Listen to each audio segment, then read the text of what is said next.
Hello friends, कैसे हैं आप दोस्तों। मैं आप सबको रक्षाबंधन पर शुभकामनाएं देती हूँ। आपको रक्षाबंधन के पर्व की बहुत बहुत बधाइयाँ हों। दोस्तों, रक्षाबंधन बहुत प्राचीन त्यौहार है जो कि सदियों से चला आ रहा है और ये भाई बहन के पवित्र रिश्ते का एक बंधन है। लेकिन आजकल के दौर में भाई और बहनें एक दूसरे से दूर होते जा रहे हैं, रिश्तों में खटास आती जा रही है। भाभियाँ नहीं चाहती कि ननंद उनके घर में आएं और वो समझती है कि शायद ननंद आएंगी, उन्हें देना पड़ेगा और हमें उनको खाना खिलाना पड़ेगा, तो वो एक बोझ समझती हैं। दोस्तों, ऐसा नहीं होना चाहिए। हमारे जो बहन भाई का रिश्ता है वह बहुत ही पवित्र रिश्ता है। इसे हमें संजो कर रखना चाहिए, हमें माला में इसे पुरो कर रखना चाहिए। एक वर्ष बाद रक्षाबंधन आता है और बहनें अपने मायके जाने को, अपने भाई भाभी के पास जाने को बहुत आतुर रहती हैं। लेकिन आजकल के दौर में क्या होता है, आइए जाने इस छोटी सी कहानी के द्वारा, छोटे से प्रसंग के द्वारा। इसका शीर्षक है राखी मिली क्या। ननद ने अपनी भाभी को फ़ोन किया और पूछा, भाभी मैंने राखी भेजी थी, मिल गई क्या आप लोगों को। भाभी बोली, नहीं दीदी, अभी तक तो नहीं मिली।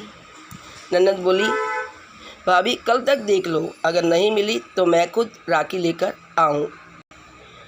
अगले दिन भाभी ने खुद फ़ोन किया, हाँ दीदी, आपकी भेजी हुई राखी मिल गई है और बहुत अच्छी है। और उसने ये भी कहा, धन्यवाद दीदी। अब ननद ने फ़ोन रखा और आंखों में आंसू लेकर सोचने लगी, लेकिन भाभी मैंने तो अभी तक राखी भेजी ही नहीं और आपको मिल भी गई। यह बहुत पुरानी कहानी कई जगह अब सच होने लगी है। अब रिश्तों को इतनी कदर नहीं मिलती। रिश्तों को संजोने की बजाय आपस में दूरियां आ गई हैं। दोस्तों, कृपया अपने पवित्र रिश्तों को सिमटने और फिर टूटने से बचाएं, क्योंकि रिश्ते हमारे जीवन के फूल हैं। और भाई बहन जो कि बचपन में साथ खेलते हैं, साथ कूदते हैं, साथ खाते हैं, जिद्दें करते हैं, लड़ाइयाँ करते हैं, उनको मिलाने का, उनके प्यार जताने का रक्षाबंधन एक पवित्र पर्व है, एक पवित्र अवसर है, मौका है, जिसे कभी गंवाने मत दें। क्योंकि भाभी भी तो किसी की बहन है और वो भी अपने घर, अपने भाई के घर जाती है। इसलिए ननद और भाभी का रिश्ता बहुत अच्छा होना चाहिए और भाभियों को हमेशा नंदों की इज़्ज़त करनी चाहिए, क्योंकि वो उनके पति की बहन होती हैं। तो दोस्तों, कहने का अर्थ ये है कि इन फूलों को मुरझाने मत दें। ये हमें ईश्वर के द्वारा प्रदत्त है। ईश्वर ने जो हमारा भाई बहन का रिश्ता बनाया है वो हमेशा अमर रहे।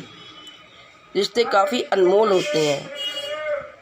इन्हें ईश्वर ने, इन फूलों को ईश्वर ने खुद हमारे लिए खिलाया है, इसलिए इनकी रक्षा करें। बहन बेटी पर किए गए खर्च से हमेशा फ़ायदा ही होता है।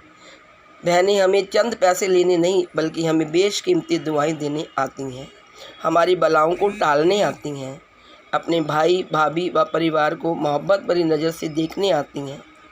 इसलिए बहनों का ख्याल रखें। भाई बहन के इस पवित्र त्यौहार रक्षाबंधन की अग्रिम शुभकामनाएं। Please like, share and subscribe. Thank you.